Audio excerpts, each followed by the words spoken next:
Hey y'all. Hello. Hello, hello, hello. You know, I am perfect. Yeah. And actually, you are too. When I came to this conclusion, there was a slight uneasiness and even at the same time, actually a familiarity, a comfort. I heard it in a meditation or while I was doing something, probably driving, which is when messages usually come to me. And it didn't make sense at first, especially considering how people view being perfect, right? So, what did I do? I asked to show me how. And this is when, over time, the gates just swung open. The lights shone with info, awareness of synchro destinies, people, they just came in, right? And what happened was, as I've been practicing as a doctor of Oriental medicine, working with women with harmonizing their hormones, things stuck out.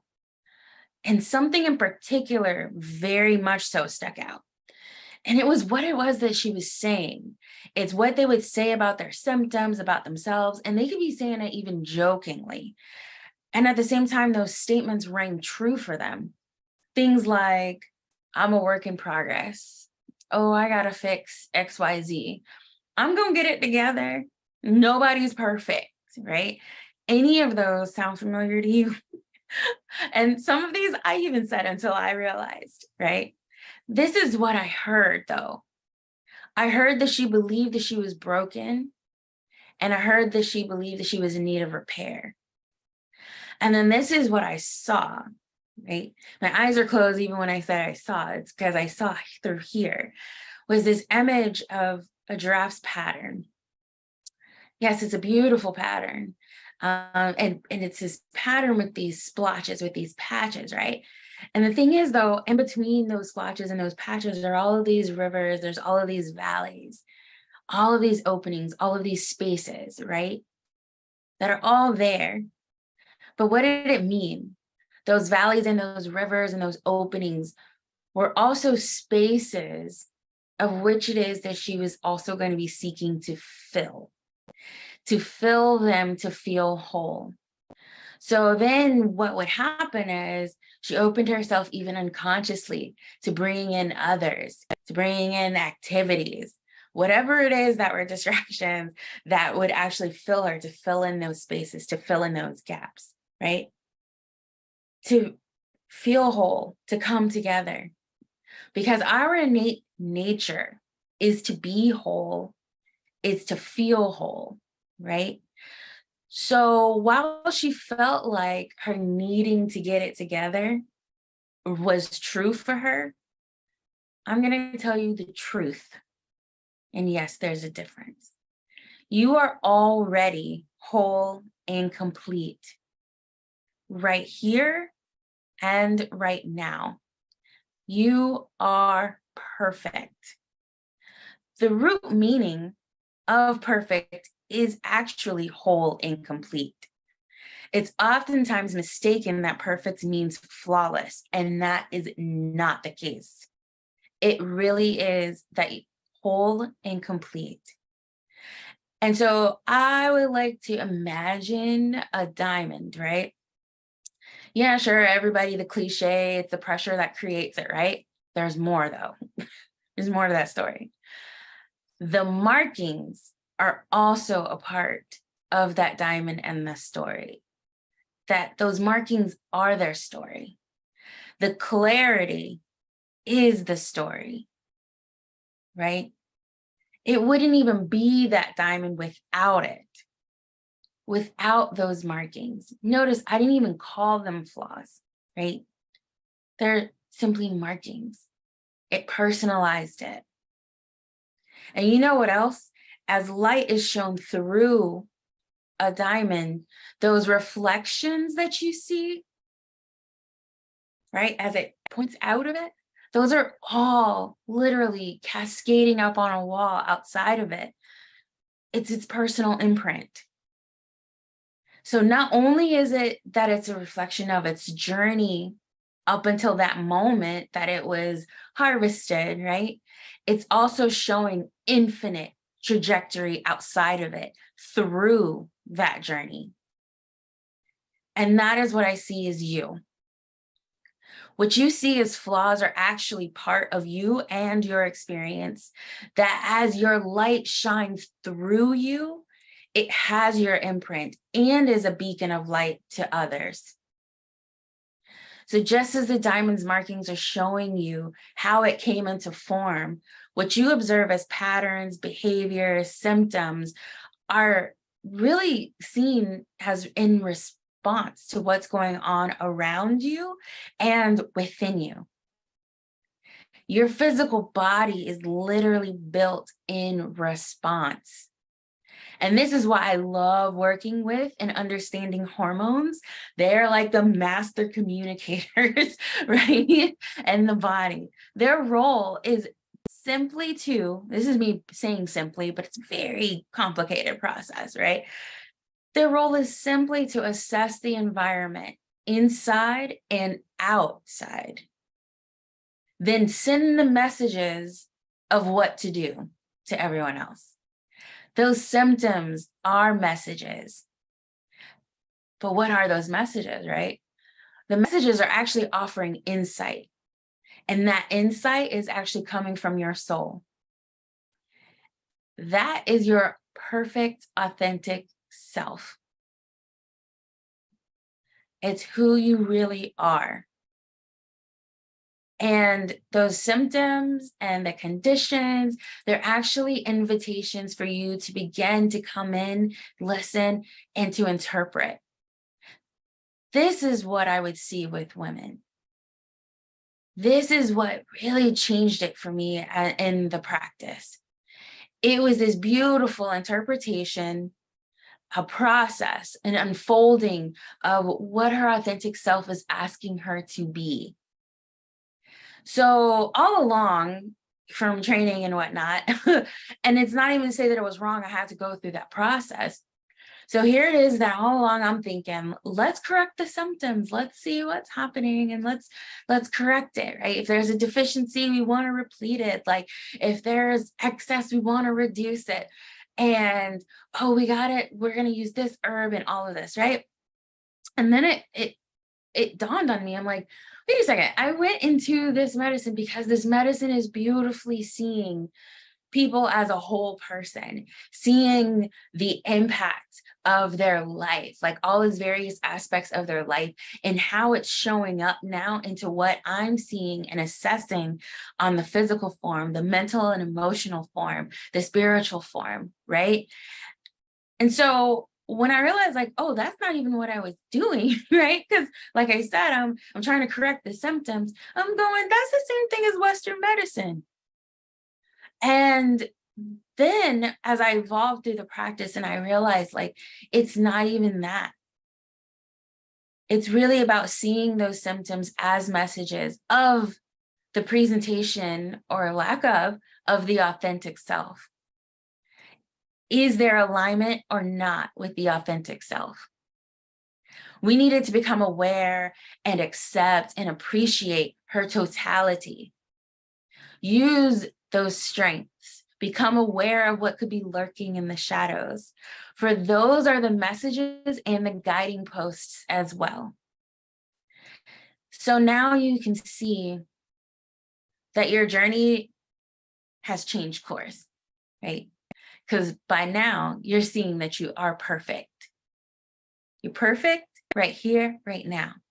And when you realize that you're whole and complete, you're actually plugging yourself into source, source being you, which is also a reflection of the greater source.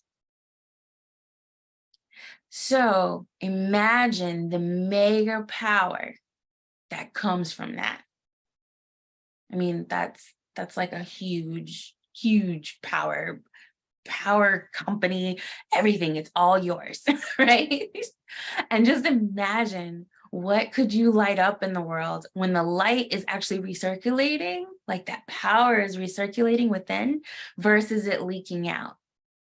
versus all of these other things plugging itself into you that you're trying to get some power from outside, when really it's all within.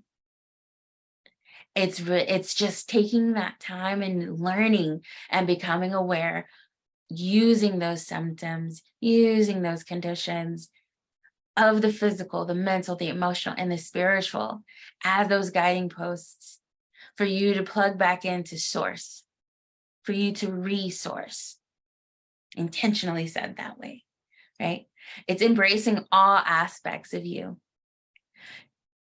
Now reimagine for a moment and open up to the messages of those symptoms and conditions that may be present for you. We might dissociate from the body, right? We praise this mindfulness, which is once again only going in the mind. It's still taking you away from the body. Many of us have experienced some type of experience, traumatic experience to the body, where we began to dissociate. If it wasn't through you directly, it may have even been through your lineage. And so now I'm asking you, though, to come into a place where you do feel safe and you feel comfortable, at least in an environment that offers that can guide you into coming into the body, so that then you can foster a different type of relationship with those symptoms and conditions, asking for their guidance and their insight into your soul's journey. They're your great allies to you being your perfect, authentic self. And along that journey, as this journey is now shifted for you during our short time together, thank you very much. Remember that this is a journey. It's not a destination. And your perfect, authentic self is actually a verb. It's a being, not a noun. And then, just like I had mentioned with the environments, like you are literally a reflection of environments. You're responding to that, right? All the time. Be in those environments that honor and fosters your perfect, authentic self. And one of my favorites is that you definitely want to play with it, right? Not only play in the sense of engaging in activity for recreation, which, side note, recreation, I said that on purpose, because that's exactly what it is that you are. You are an infinite creator, all right? But you also want to play as an acronym, tapping into the potential and learning about yourself. As you realize that serious healing ain't gotta be so serious. So if you're keen to playing in spaces and environments that do just that, exploring the perfect authentic self through the lens of the symptoms or conditions as your guiding messages while you're playing, then choose your adventure by clicking on the link in the chat to see what your personal journey could be like. So right here, right now, I invite you to tap into that gallbladder channel of courage, which is really cool because that's exactly what you tap into when you put those hands on your hips. You're engaging courage for yourself. So put those hands on the hips. It is allowed and welcome right now. And you stand strongly and just feel immensely as you say with me, I am whole. I am complete. I am perfect. Thank you so much for joining me. I'm Hilton Harper, Doctor of Oriental Medicine, Holistic Wellbeing Consultant. I appreciate you for sharing space with me and allowing me to guide you and welcome you to your perfect, authentic self.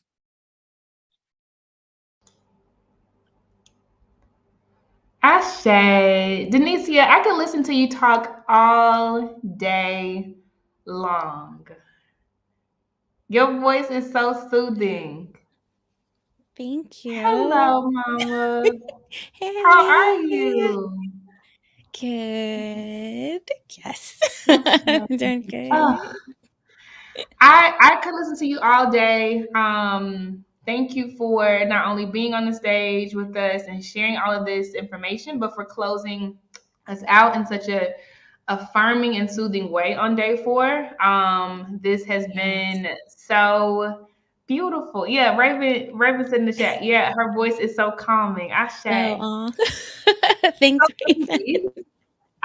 If you have any questions at all, definitely drop them in the chat box. I will show them on the stage so that Denicia can answer them. If you want to come on the stage and say anything audibly to her, you absolutely can. Just hit the hand button and I'll bring you up. The hand button is under our videos, right on the screen right now. As they're queuing that up, Denicia, how did you get involved with Oriental medicine? So actually, I only was familiar with Western medicine, and I Yeah. actually wanted to practice neonatology. And then Mhm. something happened and was like, yeah, no, we're not going to do that. And then I didn't. Um, but I had a moment when I was working at a campus here, and it was like, it's time. Like I was in the middle of a cadaver lab, literally on a tour, and it was like, it's time. I heard it. Like, you got to go back into Okay. medicine. So I was speaking with a sorority sister, and it was actually her that introduced Eastern medicine to me. And she was just like, if there's another way you could treat patients, would you be interested? And I was like, there's another way? Like, I don't know what Yeah, you're talking about. yeah, And so she's like, yeah, it's acupuncture. And I was like, yeah, girl, I don't like needles. And like, but we chatted a little bit more, and then I went and did some research, and I just fell in love with the philosophy. I fell in love with the way that it is that as a practitioner that you see people, like, yeah, to see the influence of their life and how it's playing a role into what we see today, yeah, and then with that information, what do you do? yeah, How is it that we can position someone to be able to literally activate and move in alignment with our own healing capacities? yeah, So all of that is what like sold me on it, and it's yeah. just been since then. I say kudos to your friend. Yeah, sometimes people see things in us that we don't want to see in ourselves. So I'm so happy you're in this space. Oh. We have a question from Yvonne, and she says, "Can she just adopt me?" Uh, I know, like it's so safe in your voice. Ah, all you um, wanted is like, come on, bring it in. I It's a big say. virtual air meet group hug. Like, I say, Anika said nope. I'm like, keep her talking, Casey. They just, yeah, I'm with. This is a good end to the day. It's just like you are so soothing, and just hearing you saying, "You are perfect." Like, yes, uh, yes, you okay, are. we do have a question from Winnie Quick. She says, "Do you have a podcast? Your voice is so soothing. Your voice is so soothing." Okay, so actually, I do. And because y'all are saying this, I'm like, man, doggone it. Spirit is moving through these people because I've been sitting on it with new episodes. So you can actually go and find it, and then you can listen to that first season. Because of this, thank you, Casey, for activating this, and everyone else who's here. I will go ahead and make sure I move that to the top of my list to get season 2, because I've been outlining it and season 3 for the longest. I just haven't actually recorded it. But it is actually called I Am Perfect podcast. So you can find it on Spotify, Pandora, iTunes. You can actually download the Perfect Playground app, and it's in Google Play and in Apple stores. And there's So, actually one, you'll see it when you go in there and you log in, and it'll actually say, listen here for the podcast. So what we did was we transferred the episodes over into there. So that way, even when the new one comes out, I can automatically send notifications of saying, hey, season 2's here, take a listen. So yeah, you can find it there. Yeah, we get to listen to her. We get to binge listen to her voice. I love it. Awesome. Okay. We have another question, Mama. This one is from Paquita. She says, Western medicine has so many disparities. Do you find similar themes existing in Eastern medicine? Okay, so when you're talking about disparities, you're talking about as far as like providers and diversity or in access or even with on the patient side. I'm not quite sure. So I'm gonna go wing it right now with what initially came to me. So you can see it definitely in Eastern medicine, especially when it comes to practitioners. I will say though, here's a little story to you. I actually had someone tell me when I first started, and I'm like trying to build patient base and everything, you don't look like a doctor of Oriental medicine. And I was like, and what's that supposed to look like? I mean, I was like, what in the world? But I will say that there has been an increase of diversity when it comes to providers. I know that that's very important for many people, especially when it is they may be coming in talking about something that could be extremely sensitive, especially as the medicine is very great at treating trauma in a way that you don't necessarily have to talk it out, where you have to relive it or anything. And that actually was one of my first experiences where I realized, like, oh my gosh, I am totally past this and didn't have to talk about it. But the medicine moved through the herbs and moved through the body in that way. So you'll find that there's that diversity there. And then on the patient side, I do see a mix, like, because there's some overlap. So you'll have some practices within Eastern medicine that you might find, especially as I started exploring more, especially like into IFA and whatnot, because I like exploring the variety because I want to see just where it is that we all intersect, where it is that we're all actually talking about the same thing. We're just talking about it through different lenses. So I see overlaps in so many different ways. I will say that when it comes to disparities as far as access goes, oftentimes acupuncture itself is not covered by insurance. So I do want to let people know this.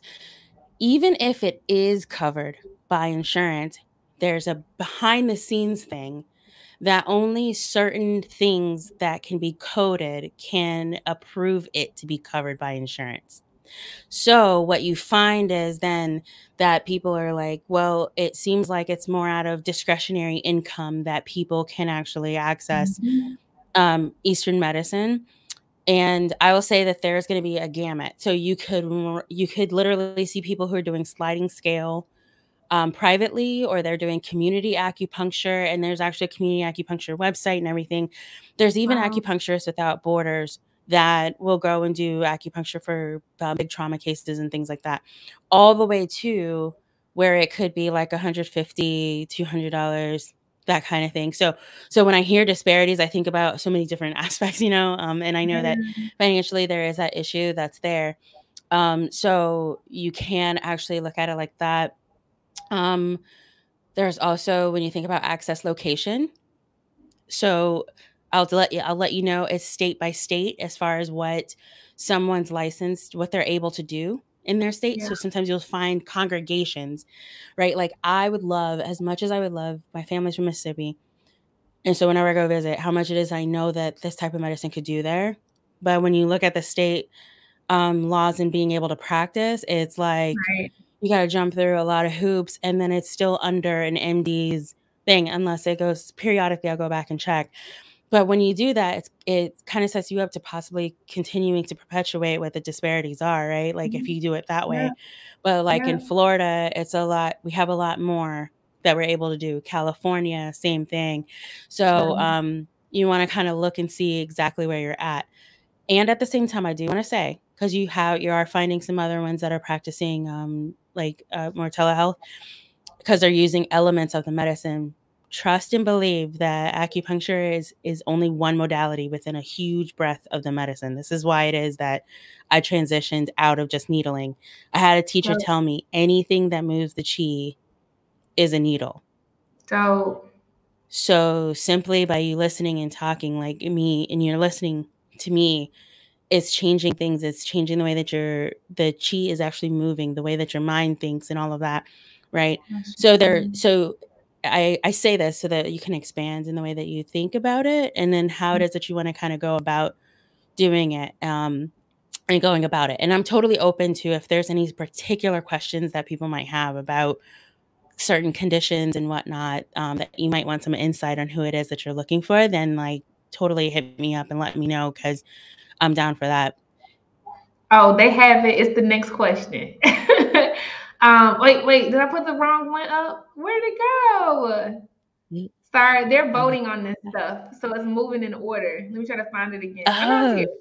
Okay. How does Eastern medicine treat perimenopause/menopause differently from Western medicine? Love this question. I actually really love this question too. So Eastern medicine, big differences. Eastern medicine, we actually look at while you're menstruating. That actually gives us some insight into the transition into menopause. So all of the things that you may have learned, and accepted as like, oh, it's okay to cramp, it's okay with the heavy bleeding, like we'll just give you some like birth control pills or something like that for that. I actually look at that as, we want to harmonize this now so that by the time it gets to menopause, the transition is easier.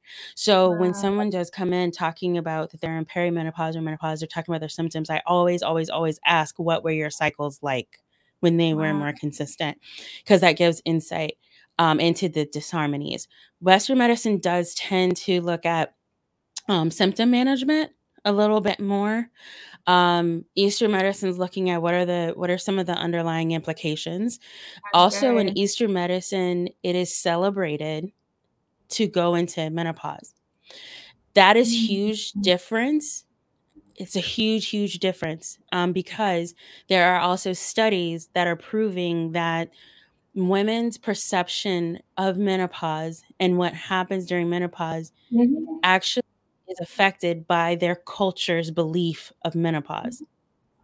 So if you're in this Western medicine, like anti-aging, kind of thing going on, like, oh, menopause is the devil kind of thing. Like the more and more you're around that can totally shift your experience. And this is not meaning like in a gaslighting kind of way. It can totally shift it. Another thing that you're seeing is that now you'll see like Western medicine is what they would usually do is find an herb, like some herb would have done an amazing job, and then they want to go to a lab, break it down into its constituents to find out what works, and then want to replicate it. So sometimes that works, but the thing is too is just that like it's within an herb for a reason. Like so the whole talk was the totality, the wholeness. Like there is a reason why all of those pieces are together, and that's why sometimes they'll find that if they were to single something out, or it wasn't as effective, well, it's because it was working with these other elements. So you want to take a look at that. Those are big, huge differences, I want to say, when it comes to it. I will also say too that like you can change it. Like things can change. Just because this has already been your experience, it doesn't mean that it has to stay that way. It can change. And then you just want to be on the lookout if you're going to include herbs and supplements. I always encourage checking medication usage. And as much as it is that you might set yourself up for your doctor saying something like, I don't know why you're doing that, that stuff doesn't work, you still want to let them know if you are doing supplements or something like that, because it covers you in the sense that you disclose that you were taking those as they were also prescribing something else. Does that make sense? So you have these gates. It's at your doctor's office and at the pharmacy, that technically they're supposed to be checking for counter interactions and things that may potentiate. So it's not just, oh, this will make something not work. It's actually some things will make things work better, like way more. So they may not catch it, but you want to cover yourself to just say, well, I disclosed it. This is what I'm taking and this is how much. So then that way they can also take a look at if there are any interactions there. And then sometimes some interactions that you perceive like are actually letting you know that whatever you might be prescribed is actually, they could lessen it. So that's another thing too, is that as your body's starting to acclimate to whatever changes that you're doing, the prescribed medications don't need to be as high. So they start to come down, slash some just come off. So you'll start to see that kind of going along, you know, and just pay attention to yourself. Please get to know your body and your body's responses. Yeah. You are just so dope. Literally, you have us all in a trance. Like, yeah, I can't even. It's like poignant in here, but it's not like in a bad way. It's just like so. We're so enthralled. Okay, last question. Yeah. This is from Grace, and she says, "This was so amazing. Holistic healing, Reiki specifically, has been so helpful. Would you consider Reiki as Eastern medicine?" So I will say yes and no. Yes, in the sense that there is a form of Reiki, Usui, that's from Japan. So technically it is Eastern medicine. So when I say no, it's because when I think about like acupuncture, Oriental medicine, traditional Chinese medicine, when we think about the pillars that are involved in practicing the medicine, Reiki is not included in that. So, but that doesn't mean that it's not a medicine, if that makes sense. So that's why I say yes and no. But Reiki can be totally awesome. And if you find like that practitioner that's just amazing and you jive with, then totally go for it. I know that once again, I think about ways that we have access, right? Like some people think that you have to be around someone. But if you find someone who actually has that ability to do distance can work as well. So just in case if you're thinking like, oh, there isn't anyone that I could actually go to, you can do distance. A lot of my my work I actually do as a client, like they do work with me on distance. So I know that it's possible. It's just a matter of you kind of calling in that person that'd be for you. Super dope. And just to circle back on Pakita's earlier question around disparities, she said all of it, yes. So you answered Oh, exactly in the way that she was great. hoping you would. And then one Okay. more comment to share. Tatiana has given a recommendation for your voice. She says ASMR and or affirmation videos. And there are a lot of hearts around that. So I kind of for like real, that. Like, I'm gonna just say too, because this ain't none of my business, but I'm gonna just say too, if you're thinking about it, especially ASMR, you can get on Alexa or Google Home for free. You can put your voice on there for free, and I think you should. Voice Flow, yeah, go to Voice Flow. Voice Flow will literally allow you to push your own apps for free to Alexa and Google Home, and I would listen to you all day. That could be a great way to market your business in a way that it doesn't seem like marketing because you are lit. thanks. You know what's funny is I was looking in my email everywhere and I couldn't find it. I was like, I could have sworn I read a blog post of Casey's that talked about voiceovers. It was so like I feel like it was a part of a bigger blog post of like side something, or I have no idea. And I didn't save it. And I was like, what? I can't find it. Voice Because I was thinking about it. Flow. I think that's your intuition. I think this is a full circle moment. I think it was your intuition, sis. But Yes. yeah, if you decide to, I could wake up to you in the morning, sis. Beautiful, Good beautiful, morning, beautiful. Casey. Well, I appreciate this. We all do. You've definitely we've closed out every day thus far with journal sessions, like journal sessions to wind down. And this was the perfect end on day 4 with we're standing on both feet, we're feeling centered, and then you just, I don't even know what to call what you did, but you know, you've awakened us. Yes, you've awakened us to the fact that we are perfect, we are whole, and that we don't have to do what we've been indoctrinated with. There are other options and you know, natural ways to be more aligned and healthy. So thank you so much, sis. So much. You're so welcome. Super dope. Y'all definitely follow Denicia. Definitely go to blazevirtualsummit.com/freebies to get her freebies. Tomorrow is the last day. And a beautiful thing is, if y'all liked this, and this was a Blaze talk, she's doing a workshop tomorrow. She's actually the last speaker session of the day tomorrow, right before we close out. Okay. So you will hear more of her. You will hear more from her tomorrow. So keep it locked. And that concludes day 4. We're really done. And again, today has been about big fountain energy, not in a way that's stressful. Okay, we'll save that for the summer summit. Okay, but in a way that awakens you, right? And lets you know how much agency that you have, right? And to let you know it's okay not to listen to them people. You're not crazy. Somebody said in the chat, they always said they were loony because of how centered and grounded and close to the earth they were, right? You're not loony at all. You are awake. You are enlightened, right? And that's what this is about. Tomorrow, it's over. Okay. Tomorrow, the summit ends. We actually have, for the first time ever, a headliner. I will not be closing up the summit like I typically do with the speaker session. We actually have a headliner who is going to take us there. I'm so excited about it. And we have a different DJ tomorrow. The headliner is Ohavia Phillips. She is incredible. She is in Charlotte. She is the in-house arena host for the Charlotte Hornets, as a matter of fact. Okay. And we have a DJ set that closes out the end of the day from Charlotte, a DJ from Charlotte. Her name is DJ Fannie Mae. She's super cold. Okay. So tomorrow will be a celebration of everything that we've experienced. We will still have sessions. Okay. We will still learn and be edified, but tomorrow is the end.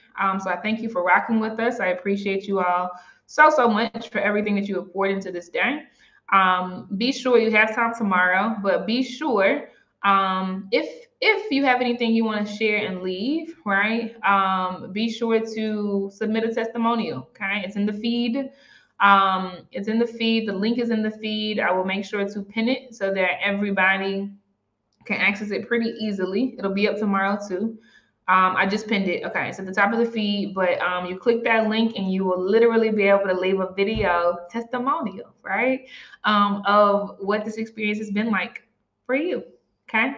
PG said, well, you should give us our closing song now then. I gave it already. I think I gave it on Tuesday.